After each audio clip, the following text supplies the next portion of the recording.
H2K Infosys provides world-class online IT training, staffing and software testing solutions to customers worldwide. H2K Infosys supports 100% job-oriented training, hands-on project work, cloud test lab, resume preparation and review, mock interviews, robust syllabus. One-time pay, lifetime access to live classes and videos. H2K Infosys has won the trust of thousands of students worldwide. For free demo class, visit h2kinfosys.com. That for those whose age is less than 25, we updated with 10% salary hike, and for those between 25 and 35, we updated with 20% hike. So here we have some logic and we have some statements inside a stored procedure, but a view is just a pre-compiled query. You don't have any updates or deletes or inserts inside a view. View is just a query. Yeah. Okay. So you can go through the video on the stored procedures which we discussed. That will give you some more idea. Okay, thank you. Yeah. Okay. So now you're asked to test this application. So now you are a tester. So all of you are testers. So you're asked to test whether when I enter the student's name and student address and click on save, whether this functionality is working fine or not. So I'm telling you some scenarios now, some terminologies which you should remember through forever. So please focus here. So now notepad. So the first thing which you should, before starting testing, you should be having is, what are the requirements?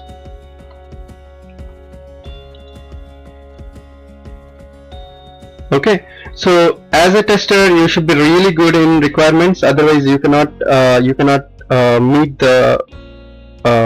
the complete end-to-end testing. So first you should understand what are the requirements for the functionality. Is it just student name if I enter and student address if I enter and click on save, the details have to be saved blindly, or do you have any limit for name, like 10 characters, or student address, do you have any limit for number of rows? Because in database you might have mentioned as varchar 30, so student name should have a limit here. So you should be clear on these things, like do we need to do any validations, do we need to check whether if student name is already there in the database, so do I need to save it again? So these things should be clear before starting the testing. So those things are called requirements, and what you should create is, you should create something called acceptance criteria.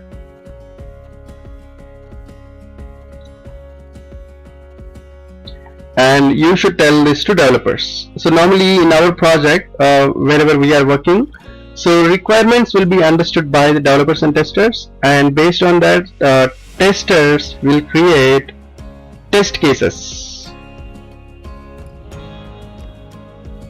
So testers will create test cases and acceptance criteria. Okay, that's fine. This normally will be done by BA as well. So I'm going to tell some of the roles as well now. You might need to explain, maybe you might when you face an interview or something. First thing, requirements. Who will give the requirements?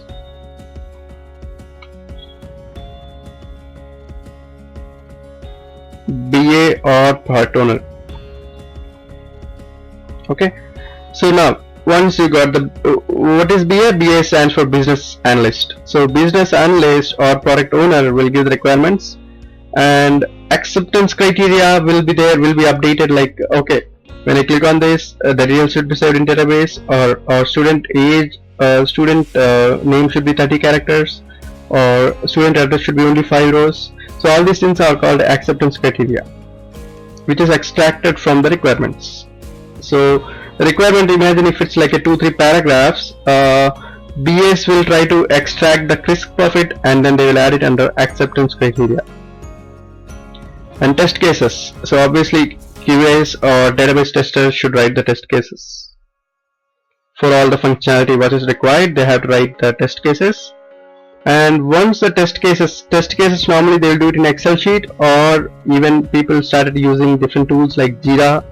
So we have different JIRA, Jira, or QTP, or whatever it is. So we have different tools for writing the test cases. So, or you can simply write an Excel sheet. Okay, yeah, QC, like that we have different tools actually for writing test cases. Now we will try to understand the simple difference between normal test cases and database testing test cases. Okay, so let me open Excel sheet. So can one of you tell me what are the columns you see in normal test case? Normal how do you test it, the functionality? So if I ask you to test this UI functionality, whether it's getting saved or not, you will immediately ask, do you have any other screen where I can verify the functionality? Okay, for example, Windows R, MS Paint,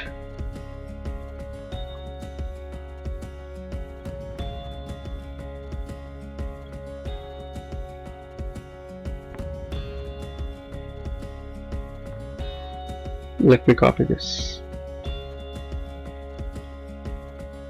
and then here you have student name,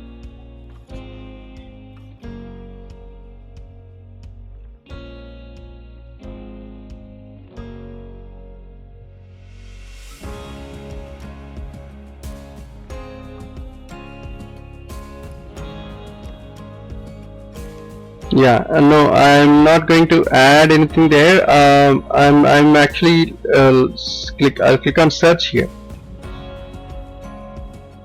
You need another screen for testing, right? How do you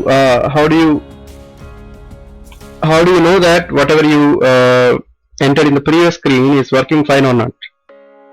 So assume that you don't know how to use database. So anyone wants to tell me how these Excel sheets? So first, what you will do? You will enter name, you will enter student address, click on save, and a alert message should come saying like details saved successfully. And then what you will do? You will go to other screen, and you will enter the name which you already entered in the previous screen, and you will click on search button. So once that name and address comes up here, so you will tell that okay, my details are getting saved. So when you click on search, if it still tells like the student name is not there, that means you will tell like my student details are not there. So this is how you do testing without without logging into database. Okay, so now how do you do this normal testing? So anyone wants to explain me like how do you write it in the Excel sheet? What are the columns you will have? So I'm seeing response from Sujata saying like, yeah, test case ID. Let's take this as a refresher course for those who test case ID, and then yeah, precondition. So we'll normally tell the precondition. What is precondition? And then we will also see test case description. Yeah, I'm just writing whatever has Sujata has pinged here. So I'll tell you a few changes for that as well. And test steps. Yeah, perfect. And then we'll put here test data.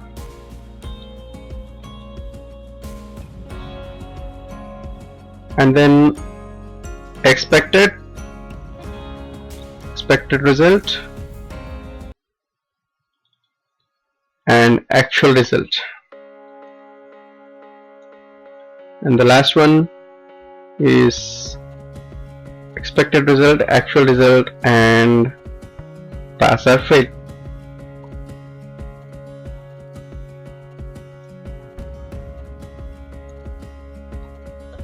So anyone, yeah, this is perfectly fine. This is how one more thing might be there, which is like test case ID.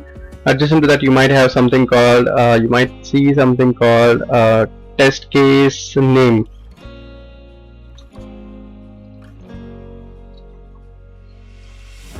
Okay. Now let's try to understand more on this. So I have precondition, test case description. So precondition is what I believe is called scenario. So this one, precondition and test case description, sometimes people will have like scenario and sub scenario, or sometimes they will refer to as precondition and test case description or test steps. So that depends on how do you write it. That should be fine. So first thing you should mention here is like before that, when Excel sheet, first you have to go to the sheet 1 and mention like this. So always make it a habit if you are doing it in Excel sheet. When you're writing test cases, first mention here author, and you have to mention application,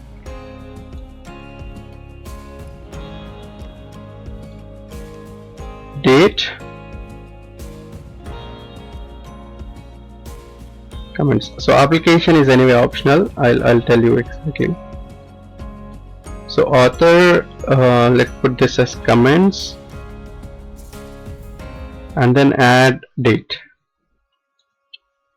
Okay, so first thing, normally we'll add these scenarios. So why we need this is just for those who wants to understand the revision history, version history.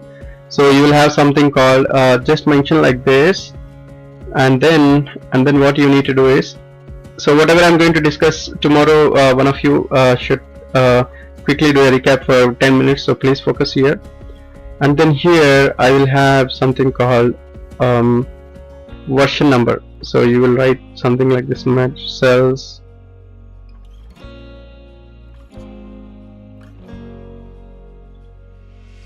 so today it is only theory, so please you have to be with patience. So here I'm writing version number. So for example, let's assume that the first version I'm giving it today itself. So let's assume that this is the first version of the test case document. Okay, so now okay, so with this version, and how do you add it to author? So just you can mention here author. You can write the comments saying like initial version, initial test case version, and you can mention the date as 24th June 2014. Okay, so now every time when a revision happens, for example, one of your manager has reviewed this, and he or she told that why can't you just some example they might have told like put test data, and they might have asked you to add one more thing called output data. So for example, okay, test data should be fine in this case.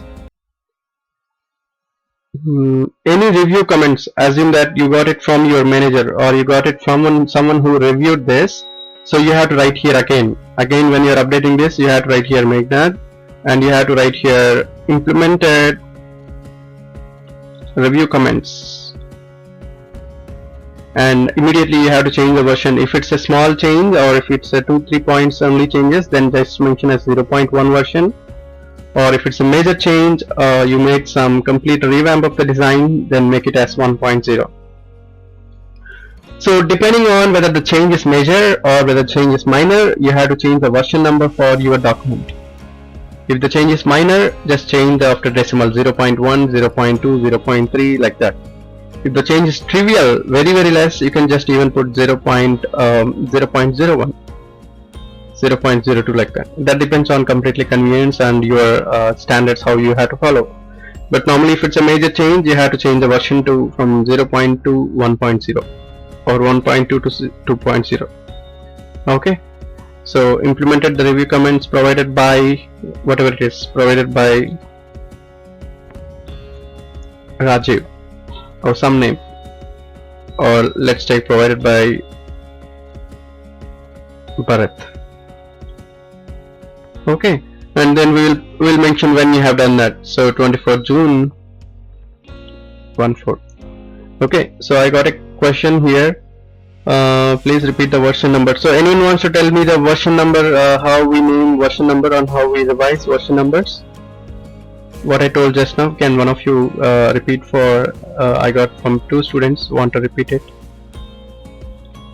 Anyone wants to repeat, please?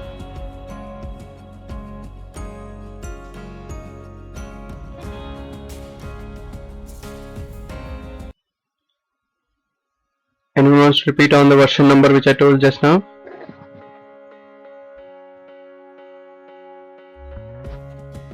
Can I try? Yeah, go ahead.